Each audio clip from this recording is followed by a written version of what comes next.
Nearly 30 years ago, the acclaimed Jewish writer and scholar Chaim Potok delivered a lecture at Utah State University on the theme of boundary maintenance. It was a natural subject for him. As a teenager, his parents strongly discouraged him from reading non-Jewish subjects, which had the perverse effect of pushing him into endless hours of study, reading secular novels in public libraries, and that in turn led to a lifetime of thought about the very issues that we're discussing today in this forum. In his USU lecture, Potok tells this story. Once I stood inside a Shinto temple in a Tokyo marketplace and watched an old Japanese man praying to an idol with the same kind of intensity I used to see on the faces of the old people in the little New York synagogue that I attended as a child.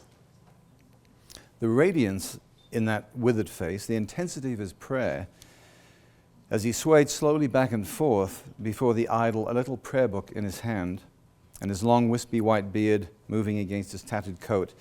I watched him for a while, and then I asked myself, is the God to whom I regularly pray listening to this old man's prayer? If not, why? How could anyone utter prayers with greater devotion than that now being shown by this old man?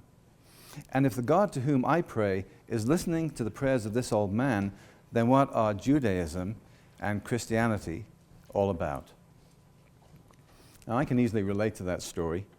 As a young man, I lived for a time in Japan, and I also stood in Shinto shrines and Buddhist temples to watch religious rituals.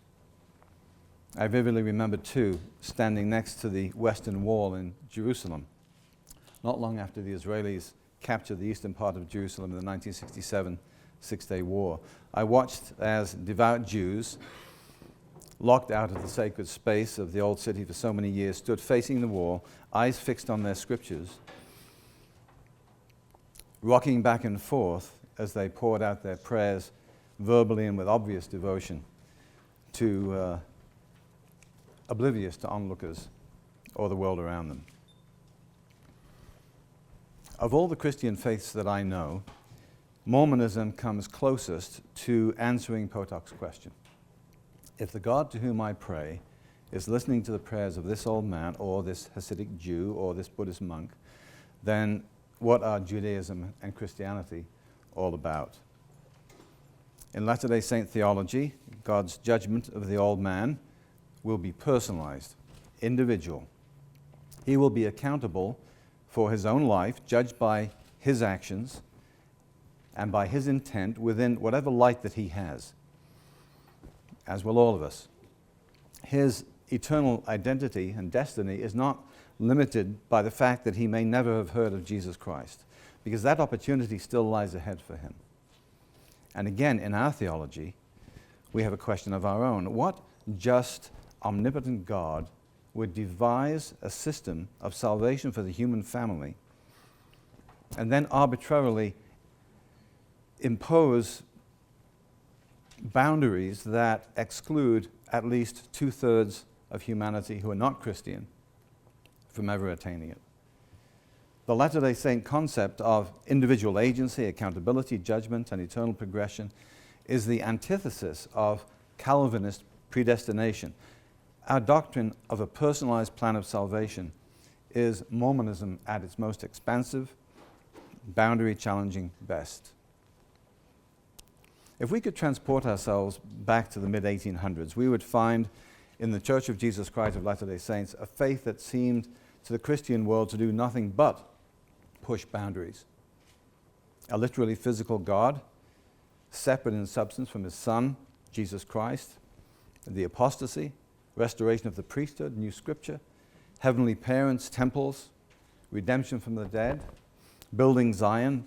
Ours has never been a faith to feel confined or constrained in its declaration of doctrine or its commitment to spreading that message through more than a million missionaries who, since the church's founding, humble founding in that little log cabin in Fayette, have been sent across the world. Yet boundaries clearly do exist, and they must. I don't see boundaries in the same way as some commentators who believe that the church today is simply battening down the hatches, rigidly resisting any change that seems progressive. That's an odd criticism of a church that believes in modern revelation through apostles and prophets, which implies the ability to change or adapt, at least in organizational and structural terms. Rather, I acknowledge the right of leaders to establish boundaries for doctrine and behavior, such as we find in the Doctrine and Covenants. Could you pass that bottle of water for me, please? Thank you very much. I managed to spill this over myself again. We believe that all religious societies have a right to deal with their members for disorderly conduct, according to the rules and regulations of such societies, provided that such dealings be for fellowship and good standing. But we do not believe that any religious society has authority to try men on the right of property or life, or take from them this world's goods, or put them in jeopardy of either life or limb, or to inflict any physical punishment upon them. They can only excommunicate them from their society and withdraw them from their fellowship. Well, in the next 50 minutes or so, I want to explore some boundaries, both expansive and restrictive. In terms of boundary expansion, I will highlight church initiatives to build relationships well beyond the church, especially with interfaith leaders, with academics, and with minority communities. I will touch on boundaries that the church navigates every day in its diverse international operations, and we'll look at how boundaries have expanded through such things as the Gospel Topics essays and the Joseph Smith papers. We'll also talk about the extent to which boundaries have responded to social pressure over things like Lgbt rights and inclusion from pre-Proposition 8 to today. There are some important things I will not get to even in a 50-minute address. I know you'll feel free to raise other issues in the Q&A period, and I'll try to leave sufficient time. Let's start with interfaith relations. I suppose there are members of the church who are frightened to engage with those outside of faith, who won't let their children play with other children who don't go to the same church because they fear that they may be influenced in another direction. Is this a boundary imposed by the church institution, or one that is assumed by members responding to their sense of a culture that they feel needs protecting? Certainly there are those outside our faith who view us as insular or aloof and disinterested in anyone but ourselves. We might find that answer on a chilly Sunday evening in November 2004. In Salt Lake City, the Mormon Tabernacle in Temple Square began to fill up, as it had countless times before, with people coming to hear a religious message. Inside that historic building, the atmosphere was warmer, an oddity perhaps because the large audience consisted of roughly equal proportions of Latter-day Saints and evangelicals, traditionally not segments of the religious community that had been known for their mutual embrace. For once, the principal speaker was not an LDS apostle, although Elder Jeffrey R. Holland was seated on the stand. On the podium was Christian apologist Rabbi Zacharias. It was the first time in 105 years that a preacher of another faith had spoken from the tabernacle pulpit. On this November evening in 2004, some 700 people had been unable to find a seat in the packed tabernacle and found space in the overflow assembly hall to watch on a large video monitor.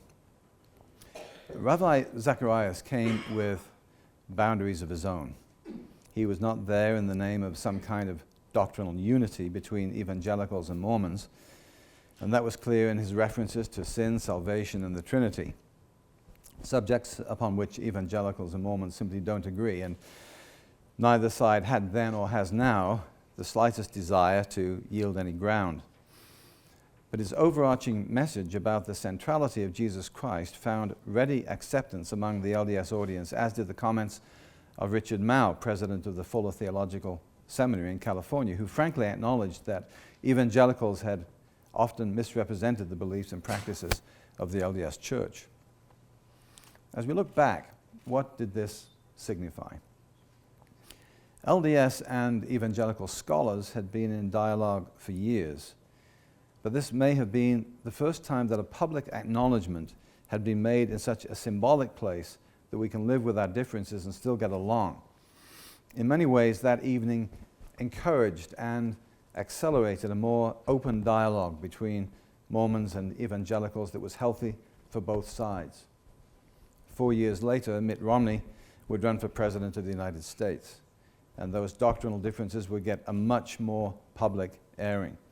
And by 2012, despite a few vocal protests from individual evangelical pastors, evangelicals voted for Mitt Romney in numbers that exceeded the vote for John McCain in 2008. Now, this gradual shift of attitude among many evangelicals didn't remove boundaries between the faiths, but it seemed to soften the edges and make it easier to get along together. Expanding and embracing relationships with those of other faiths is not new to the church. Our religion is between us and our God, Joseph Smith wrote. Their religion is between them and their God, and when we see virtuous qualities in men, we should always acknowledge them. Let their understanding be what it may in relation to creeds and doctrine. For all men are or ought to be free, possessing unalienable rights and the high and noble qualifications of the laws of nature and of self-preservation, to think and act and say as they please, while they maintain a due respect to the rights and privileges of other creatures, infringing upon none. This doctrine I do most heartily subscribe to and practice. And of course, the Nauvoo Charter was notable for its welcome not only of other Christians but also of Muslims, or Mohammedans as they were called then. Our church has been quick to defend other religious minorities. Perhaps that's what Joseph Smith had in mind. His foundational position that Christianity was in a state of apostasy did not stop him from warmly embracing its practitioners. Since 2008, we have accelerated our outreach to national faith leaders. Catholics, evangelicals, Mormons, and Jews now regularly interact and discuss together issues of common concern, notably the consequences of legislation and court decisions on religious freedom. Many luminaries have accepted invitations to come to Salt Lake. Many have hosted apostles in their own offices or homes. Among them, Cardinal Francis George from Chicago, one of the many to speak at BYU. Rick Warren, pastor of the Saddleback megachurch in California and the best-selling author of Purpose-Driven Life. Richard Land, then president of the Ethics and Religious Liberty Commission for the Southern Baptist Convention, and his successor, Dr. Russell Moore. Al Mohler, president of the Southern Baptist Theological Seminary, when talking about defense of religious freedom, confidently told the BYU audience that Mormons and evangelicals may not go to heaven together, but we might go to jail together. Archbishop Salvatore Cordileone of San Francisco, Archbishop Jose Gomez of Los Angeles, Archbishop William Laurie of Baltimore, Archbishop Charles Chaput of Philadelphia, are others with whom we've developed close and mutually respectful relationships. Cardinal Timothy Dolan of New York sent a touching note of condolence to church headquarters on the passing of Elder L. Tom Perry last year. A couple of weeks ago, Cardinal Dolan, in a national Fox News interview, publicly praised one of the missionaries injured in the recent Brussels bombing for demonstrating in a TV interview strong commitment to his faith. I hope you saw that. It was a wonderful moment. I happened to be present a few years ago when Elder Perry and Cardinal Dolan first had breakfast together in New York, along with Elder Quentin Cook and Elder L. Whitney Clayton. And this was before Cardinal Dolan became a cardinal. There was some brief conversation among our leaders before the meeting about forms of address. How does an LDS apostle address a Catholic archbishop? And vice versa. Your grace didn't quite seem to fit our lexicon. And that was quickly laid to rest when the gregarious Dolan said simply to the two apostles, "Call me Tim." And Elder Perry responded, "Call me Tom." And Tim and Tom got on very well together from that point. The relationships between Catholic and LDS leaders have continued to strengthen, with President Eyring invited to speak at the Vatican Conference on the Family in 2014, and Elder Christofferson speaking in Philadelphia during the Pope's visit. In addition to Catholics and evangelicals, there's a long list of Jewish leaders and scholars from around the country who have been hosted in Salt Lake City, attended temple open houses with apostles, worked with us on issues of mutual concern. Our respectful relationships with individual Jewish leaders enabled us, after many years of difficulty with unauthorized proxy baptisms of deceased Holocaust victims, to establish mutually acceptable boundaries that finally laid that thorny issue to rest. Add to all these interfaith leaders the national presidents of the Assemblies of God, the Seventh-day Adventists, and substantial engagement with the leaders of African American churches across the country. Why is all this significant today? As society appears to grow increasingly secular, and courts rule on issues that seem to curtail religious freedom, churches are finding that they have more in common and are more effective with a collective voice. To be sure, we still have areas of disagreement, not only on doctrine but also on approaches to public policy. But we also have a great deal of common ground that I believe will be increasingly significant as these societal shifts continue. The relationships that we've built together and the expanded boundaries will, I predict, prove to be extremely valuable to all faith groups in the years ahead.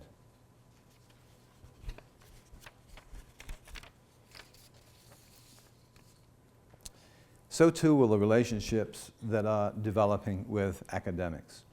The Joseph Smith Papers Project has been much acclaimed, and rightly so. Many boundary expanding steps have been taken in the process leading to publication, directly and indirectly.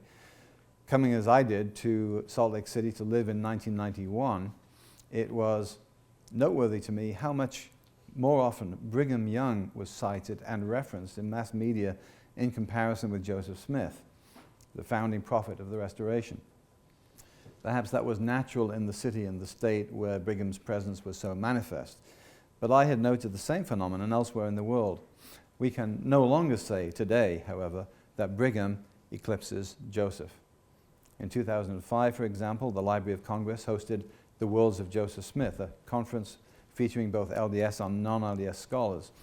Since then, both the Public Affairs Department and especially the Church History Department have reached out to academics, hosting them at Church History Library, touring church venues in Salt Lake City, meeting with church leaders, and presenting papers and leading discussions about their work.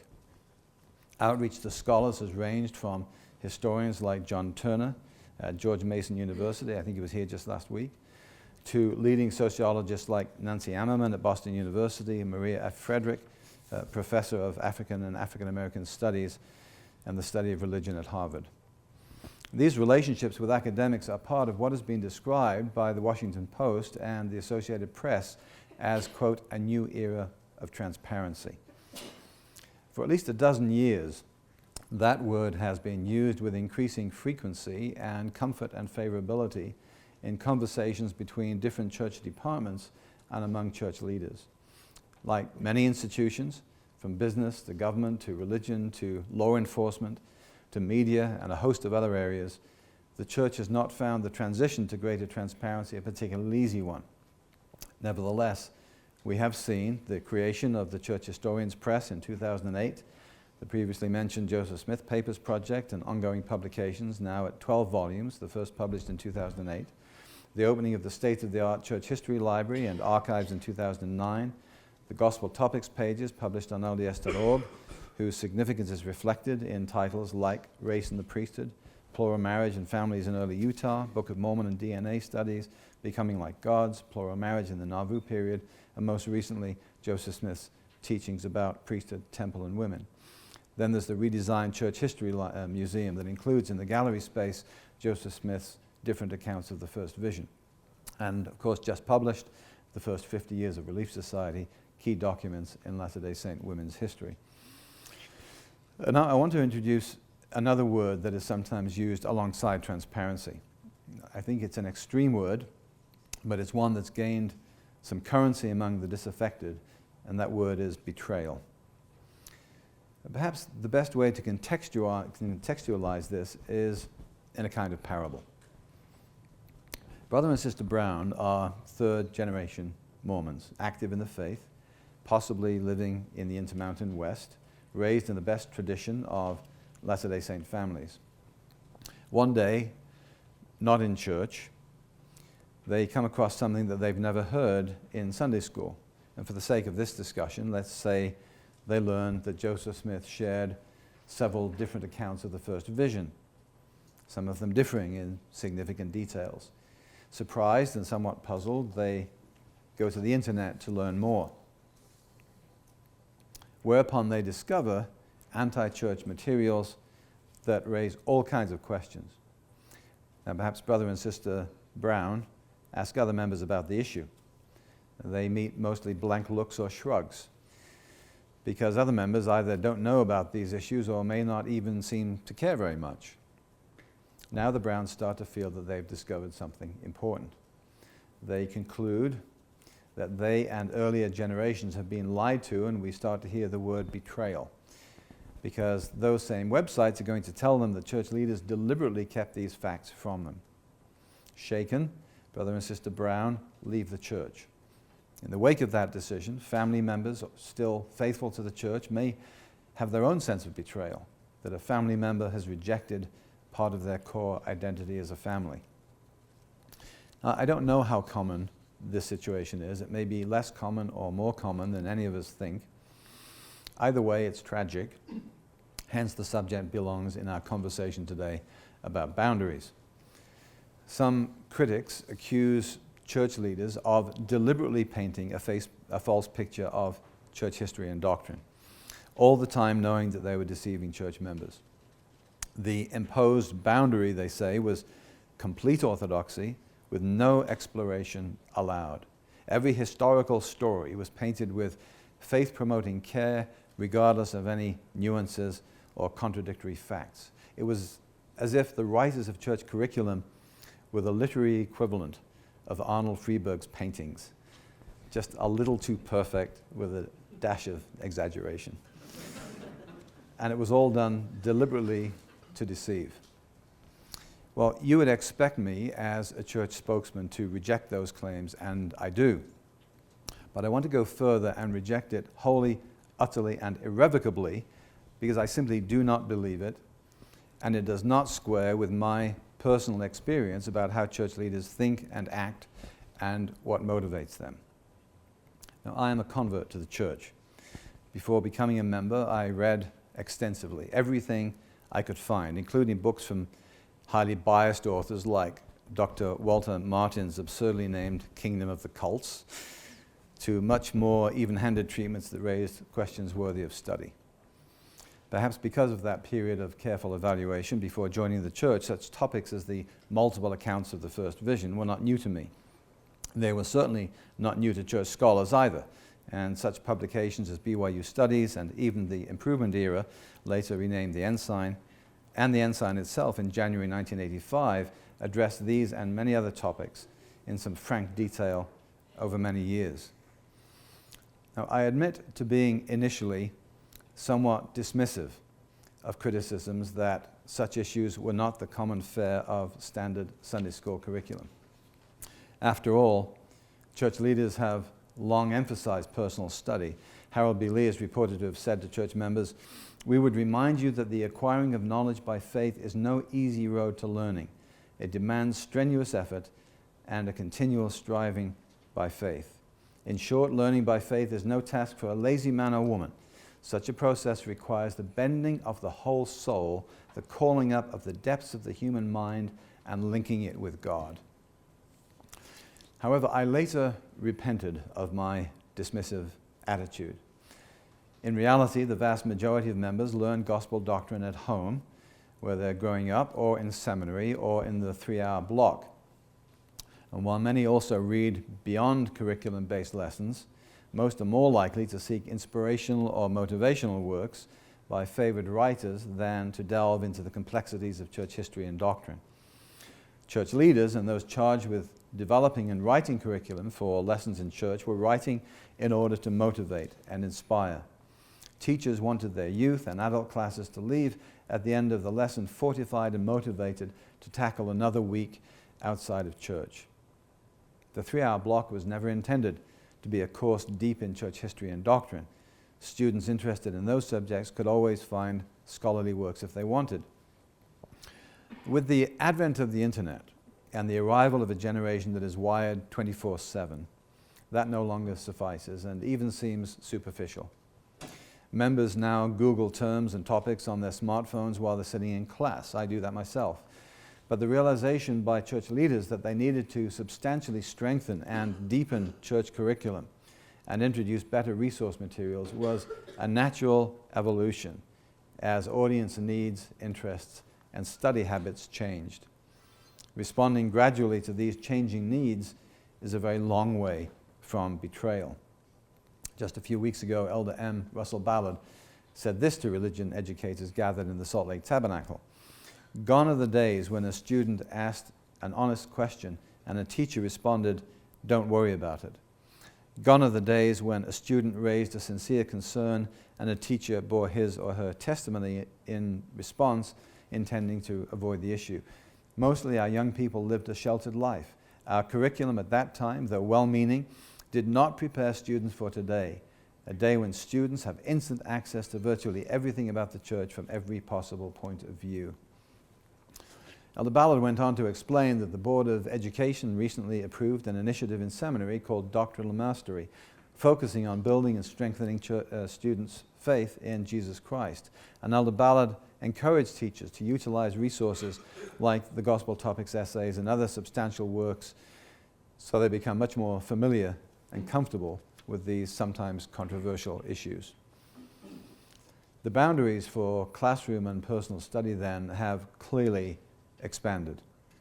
But study in church classrooms or seminary classes is not simply for study's sake or for the acquisition of knowledge and insight divorced from obedience to God's commandments. It is also study by faith. And the objective for faithful Latter-day Saints is to strengthen their commitment to covenants and a faithful life. Whatever personal interviews follow this mortal life, I'm persuaded that the most important question will not be, how much do you know, but how did you live? Moreover, words like betrayal and boundaries can be highly subjective, especially when we use them to seek validation for our own biases. How much of our listening is to reinforce our own settled conclusions or bias? If that's all we do, we have established our own mental boundaries that are just as rigid as those found in any institution. I'd like to move now to race relations. Mostly I want to talk about immigration. But before doing so, I'd like to add a word about African American relations. Among academics and others, including some in the African American community, the discussion is still focused on the priesthood restriction that existed from the mid-1800s until 1978. Of course, that discussion will be ongoing since it's a part of our history and will continue to be important for some African American members joining the church. Interestingly, however, it doesn't seem to be an issue for our rapidly expanding African membership outside the United States. You know better than I that the racial history of the United States is complex. Race relations in this country continue to be a quagmire where it's extremely easy to offend, stumble onto landmines, and create unintended difficulties. But I also want to point out that in our extensive interactions with the African American community outside the church, we have largely moved beyond discussing the church's history pre-1978.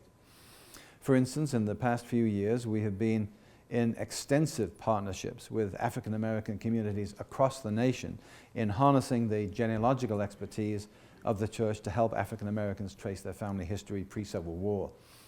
You may have heard of the Freedmen's Bank and the Freedmen's Bureau projects. If not, Google those topics to see the extraordinary partnership that we have in indexing millions of genealogical records that will help present-day descendants of African slaves whose families were ripped apart and lost to each other find their kin. It's a deeply moving and human story. Similarly, in Africa, where the populations are completely familiar with the effect on their countries of European colonial history, the church's prior restriction on priesthood and temple attendance is much less significant than it has been in the United States.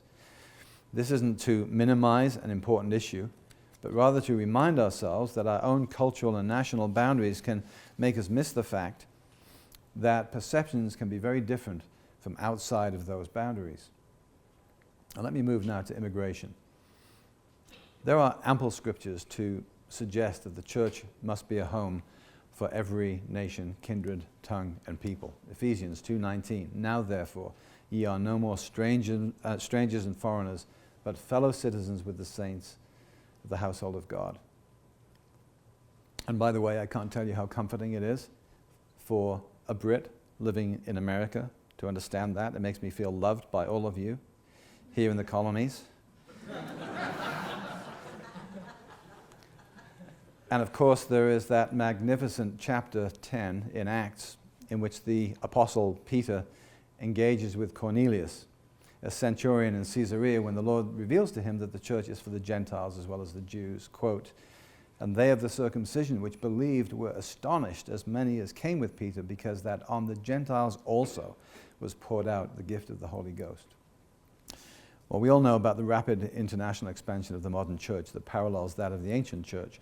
The church's growth in Latin America, Africa, and parts of Asia has been spectacular. Sometimes that growth has outpaced our ability to nurture the inward flow of our new members. But today, stakes and temples dot the land. Spanish and Portuguese are among the primary languages of the church, and some predict that the day is not too far distant when Spanish will overtake English as the tongue spoken by most Latter-day Saints. Against this backdrop emerges the politically contentious issue of immigration. On the 21st of March 2011, the influential liberal British newspaper The Guardian carried this lead paragraph: "Could America's 6 million strong Church of Jesus Christ of Latter-day Saints hold the key to solving the nation's immigration impasse?" Well, immigration was a hot topic then as it is now, and I'm going to navigate this boundary carefully as I discuss it. The issue is controversial not only in the United States, but in many nations where there is substantial mass movement of people. Church members face the same challenges as citizens of other countries when it comes to these matters. Some want to welcome struggling people with compassion, give them work opportunities, and eventually a path to citizenship. Others, for economic or other reasons, oppose immigration, or at the very least are strongly opposed to immigrants entering the country illegally. It isn't my purpose today to argue the merits of either case or anything in between. Rather, I want to show where the church has drawn its own boundaries. In the last two presidential election campaigns, those of us in church public affairs were very conscious of media outlets who were quoting Latter-day Saints in the community, some in Utah, others in Arizona and elsewhere, who were expressing what appeared to be extreme or intolerant views. While limited to a very few, some of it sounded like pure racism. Of course, church leaders could not allow that to go uncontested. First, because it was a distortion of our God-given doctrine, and secondly, because they couldn't stand by and allow our own Latin members to feel that the church was racially bigoted. Additionally, church leaders knew that families who had lived in the United States for many years were in danger of being torn apart. Some young men and women arriving at missionary service age and who had always assumed that they were American-born were learning that they had been brought into the country as little children but without legal immigrant status. Others had been born in the US, but their parents were not legal immigrants. And the prospect of having these young people who had grown up in the United States and in the church and who knew no other culture forcibly removed to countries where they had no familiarity or direct association seemed inhumane and fundamentally at odds with the second great commandment, to love thy neighbor.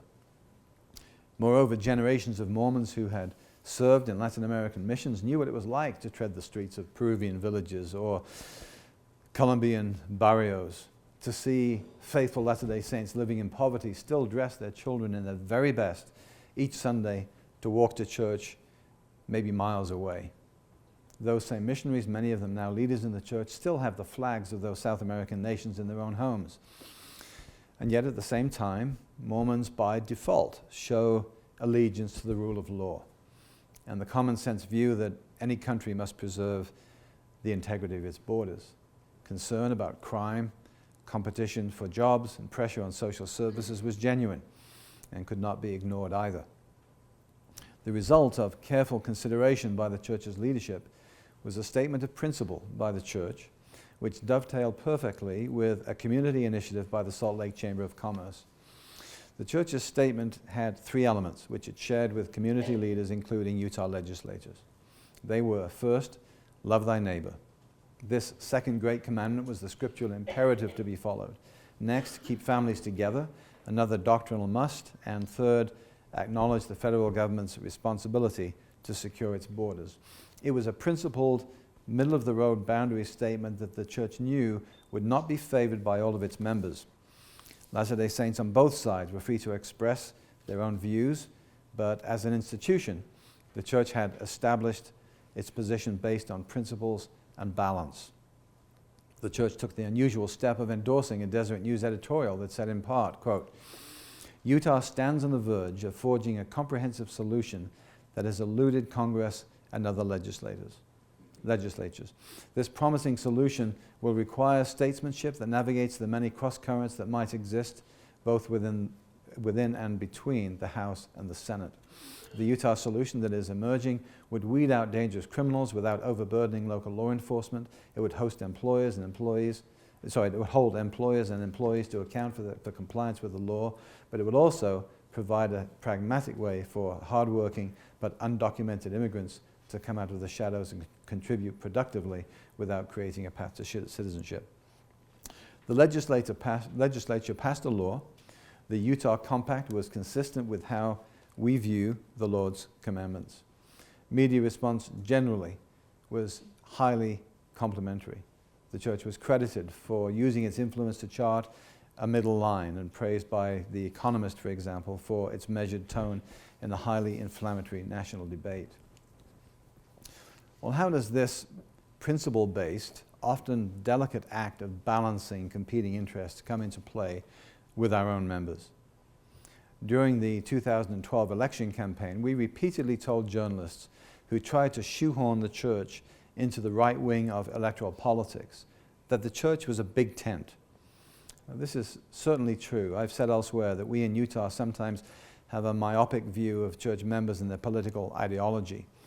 If you truly understand the diversity of global LDS membership, you'll know that we have members living under a multitude of political regimes. We live under a dizzying array of political structures and rules: Vietnam and Venezuela, Canada and Cuba, Scandinavia and Swaziland, China and the Congo. A few months ago, I received a Facebook message from a nephew of mine living in Sydney, Australia, a fully active member of the church, a returned missionary and parent.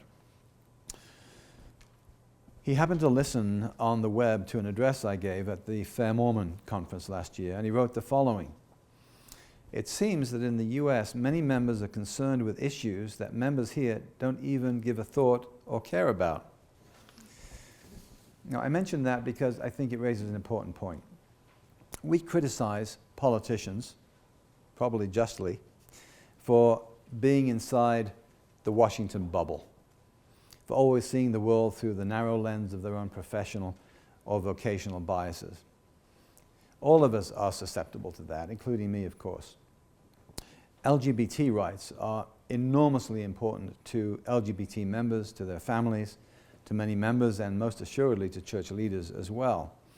But this is not the only issue of importance facing church leaders. And in some countries, it isn't an issue at all. This isn't to suggest that this is right or wrong. I simply ask you, if you are in your own bubble or echo chamber, to recognize that the issues we are sometimes fixated on, particularly along the Wasatch Front or even in the United States, are not necessarily important to our members in East Africa or Central Asia. My colleague, Elena Necheparova, is Director of Public Affairs in Eastern Europe, based in Moscow. Her area of responsibility takes in part of two continents, spanning territory from the Baltic Sea to the Pacific Ocean. Kazakhstan, a country of 17 million people, is just one of the nations she serves, and I use this as an example. Most Kazakhs are Muslim, and so careful attention and respect must be paid to culture, faith, government, values, national priorities. We found that by focusing on the shared value of family, we can successfully navigate those boundaries. Today we can operate freely in Kazakhstan, and we've received permission to build a chapel, and we could relate parallel experiences across her area. Another colleague, Brad Hilum, is Director of Public Affairs for Asia, based in Hong Kong. His responsibilities include China, India, Vietnam, Malaysia, and 18 other nations, each with its distinctive history and cultural boundaries to which the church must adapt. It's a remarkable thing that we're able to operate in these nations, but we do so because we respect the legal and cultural boundaries in each place. Whether here in the United States or overseas, defining boundaries isn't always about drawing a clear line between right and wrong, but about balancing competing rights and priorities. So it was with the Utah Immigration Compact, so it was with the Utah Compromise when balancing religious freedom and gay rights, or embracing isolated gay youth while maintaining the law of chastity, or understanding that while the prophets and apostles never claimed to be infallible, they do have the mantle and the responsibility to declare policy and doctrine for the church and to define its boundaries. Given the enormous breadth of this academic conference subject, time won't allow a thorough exploration of every issue I'd like to address, but I would like to touch on gender issues, starting with women in the church. Over the past year or two, some inside and outside the church have spent a lot of time and a lot of blogging space to draw attention to what they feel are gender inequalities in the church. Some have gone as far as to claim credit for such recent changes as women now offering prayers in general conference, or pictures of women leaders now displayed in the conference center. I won't spend any time on that. Let me be clear.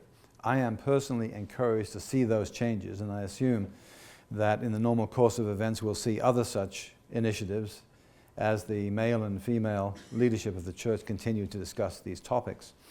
But such incremental changes are dwarfed by the significance of what we've just seen in the past couple of weeks, something so much more grand in scope and more profound in its implications for women in the church.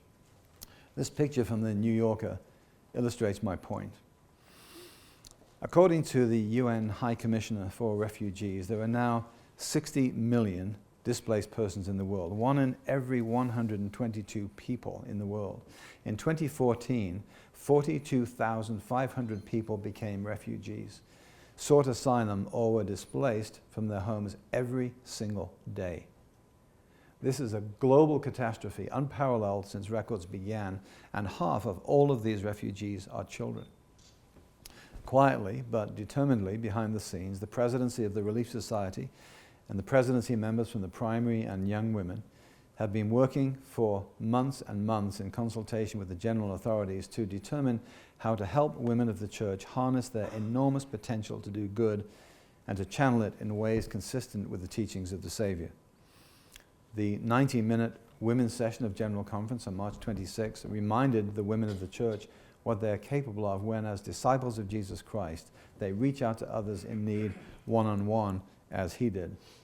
If you missed it, or you have not seen the dedicated website published by the church 2 days later, this is what General Relief Society President Linda Burton said about extending help to those in need, especially to refugees. We have organized a relief effort called I Was a Stranger. It is our hope that you will prayerfully determine what you can do, according to your own time and circumstance, to serve the refugees living in your neighborhoods and communities. This is an opportunity to serve one-on-one, in families, and by organization, to offer friendship, mentoring, and other Christ-like services, and is one of many ways sisters can serve.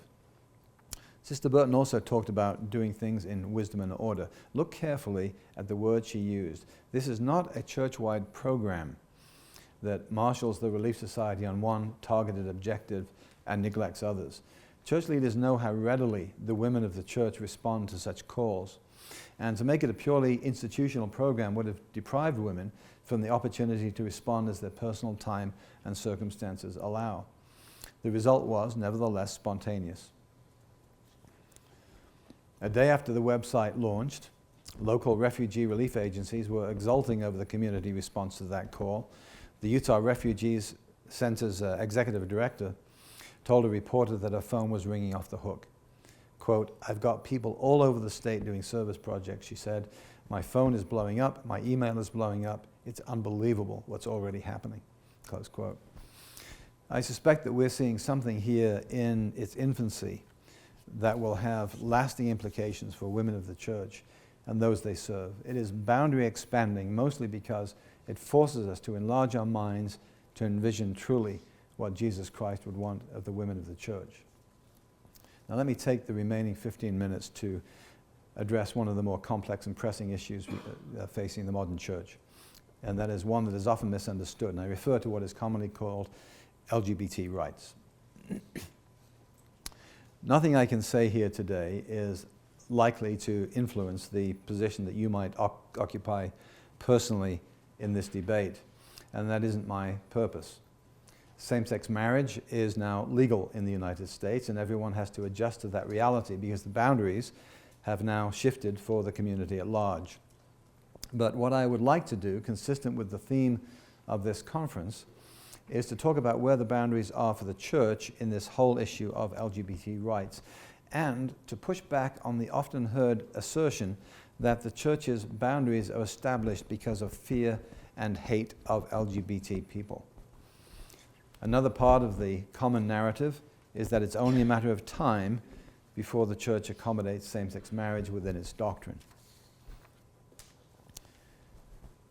An assertion commonly attributed to Winston Churchill is that it's the victors who write history.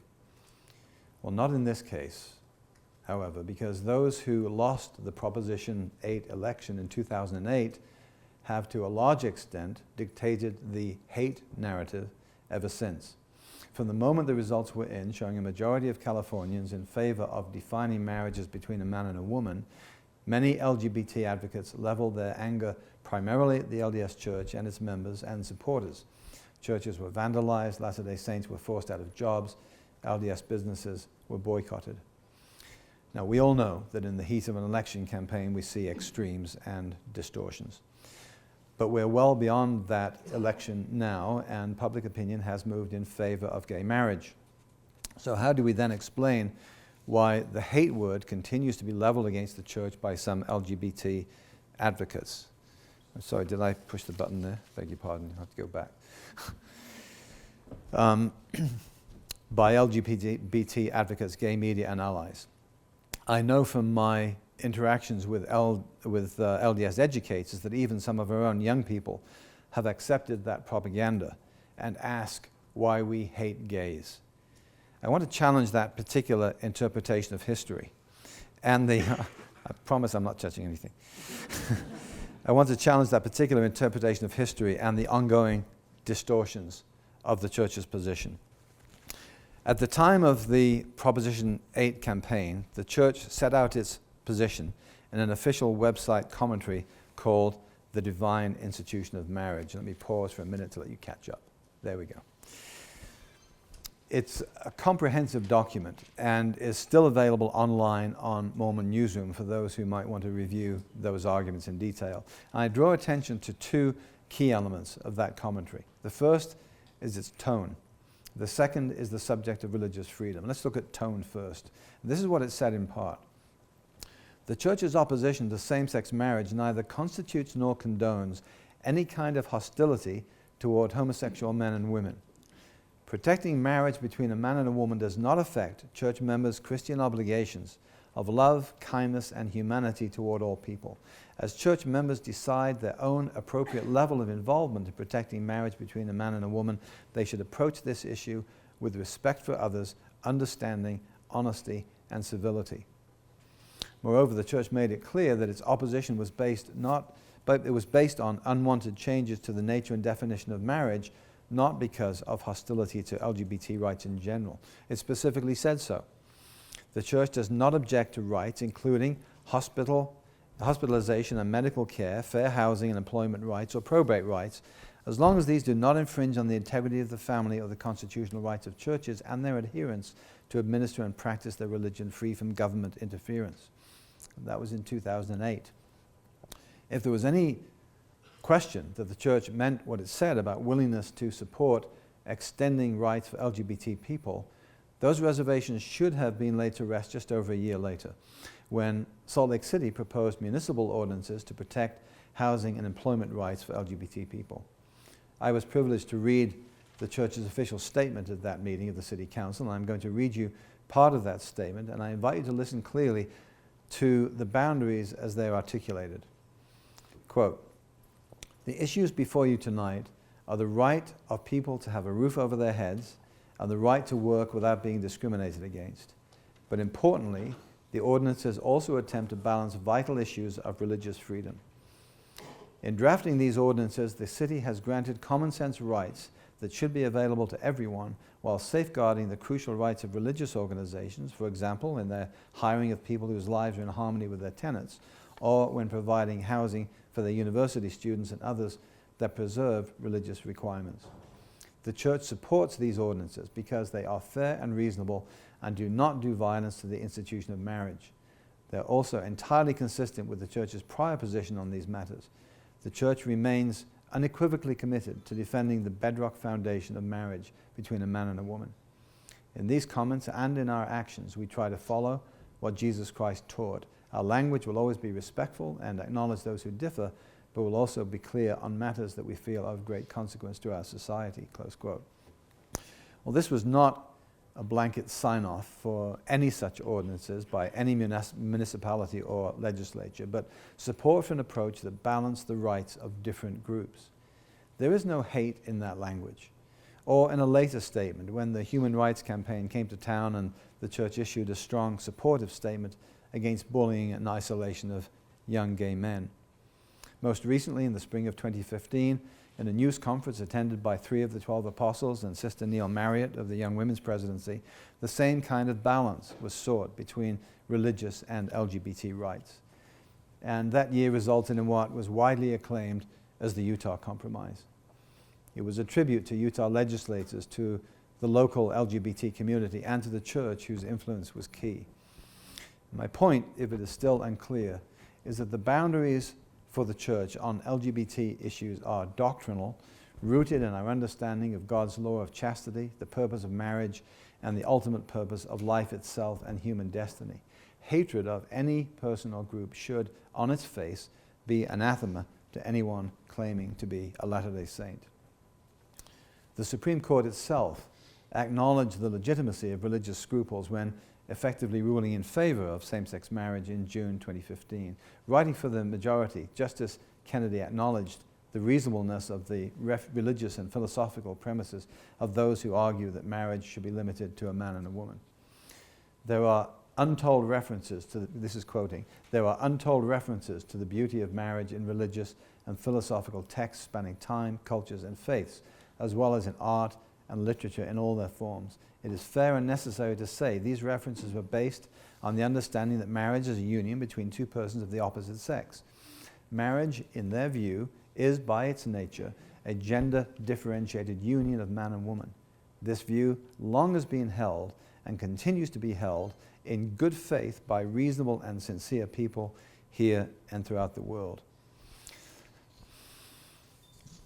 We can all recognize that the way things were said in the 1950s differed from the way they were said in the 1960s and differ even more from today. I think we have to acknowledge that as society's understanding of LGBT issues has expanded, so has the use of more inclusive language and greater sensitivity to the struggle which many LGBT people have, particularly in religious communities. But we should also recognize that there is a difference between not excluding or ostracizing people and making fundamental changes in doctrine. As the much discussed handbook should make clear, the doctrine of the church in relation to sexual morality, that sex is proper only between a married man and a woman, has not changed, and there is no sign whatever that it will change in the future. The law of chastity applying to heterosexual and homosexual behavior is inviolate. What has changed and needs to continue to change is our attitude, language, and actions towards those of our own membership who are attracted to people of the same sex and who want with all of their hearts to remain faithful to church covenants and the law of chastity. And many will be criticized from outside the church and even from inside the church as well for doing so. But for those who make that choice, how can we help them navigate their lives with love, support, and encouragement? Later in 2012, the church launched a website, mormonsandgays.org. Additionally, church leaders are teaching stake presidents and bishops how to better handle such situations and additional resources and training materials are in process. I said that there were two elements to understand about the Church's still valid commentary, the divine institution of marriage. One, the issue of tone I've dealt with. The second is the issue of religious freedom.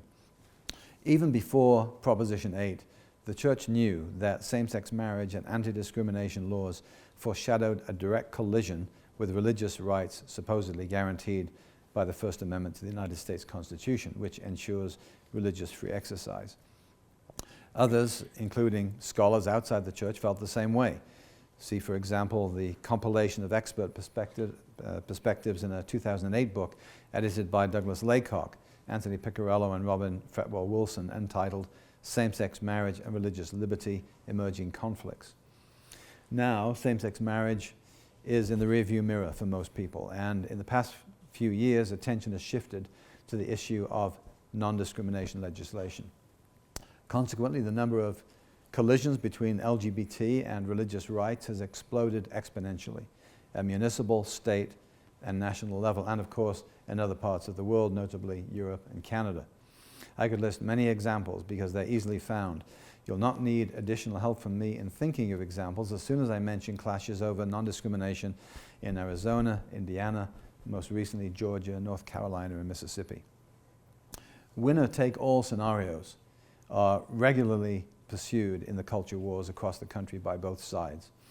That's unfortunate.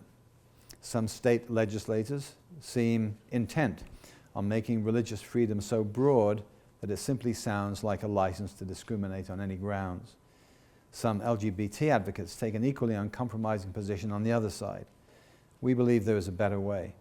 I've described what the Church has been advocating for years, urging mutual respect, balancing the competing rights of people within a pluralistic society. I've spent a lot of time on this last subject because of its topicality and because it provides one of the best examples of the challenges in navigating boundaries while the public and our members are caught in this tsunami of changing social values. This is made more complex when these values are not shared in every country across the world, and so the Church looks for principles anchored to Scripture and doctrine. The theme of this two-day conference is described as the art of boundary maintenance, and that's an apt choice of words because carefully drawing boundaries more often resembles art than science. And if it's an art, then who are the artists? Well, all of us are artists to some degree. Through the lives we lead, the contributions we make, and the service we give to others, we all get to contribute a brushstroke. But then in the end, there has to be a master artist, someone who sees the grand vision of what our Father in heaven plans for the eternal destiny of his children. By divine appointment, prophets, ancient and modern, have had that charge. The New Testament apostles used other metaphors, including one of the building fitly framed together, Jesus Christ himself being the chief cornerstone. The point is that there is a cornerstone. There are boundaries, both of behavior and doctrine. There are commandments. There is obedience. Believing this as I do doesn't rob me of my agency or of my opinions. Rather, it compels me constantly to evaluate my own behavior against that standard, knowing that ultimately I will be accountable to God for where I draw those boundaries for myself. President Dieter Uchtdorf closed the Sunday morning session of General Conference just over a week ago by calling obedience steps of faith. He acknowledged that obedience is not a popular word these days, but he closed with this: we come to see obedience not as a punishment, but as a liberating path to our divine destiny. Eventually, the priceless, eternal spirit of the heavenly being within us is revealed, and a radiance of goodness becomes our nature. And so we return to where we started, that mind-expanding doctrine that both challenges and excites. Thank you.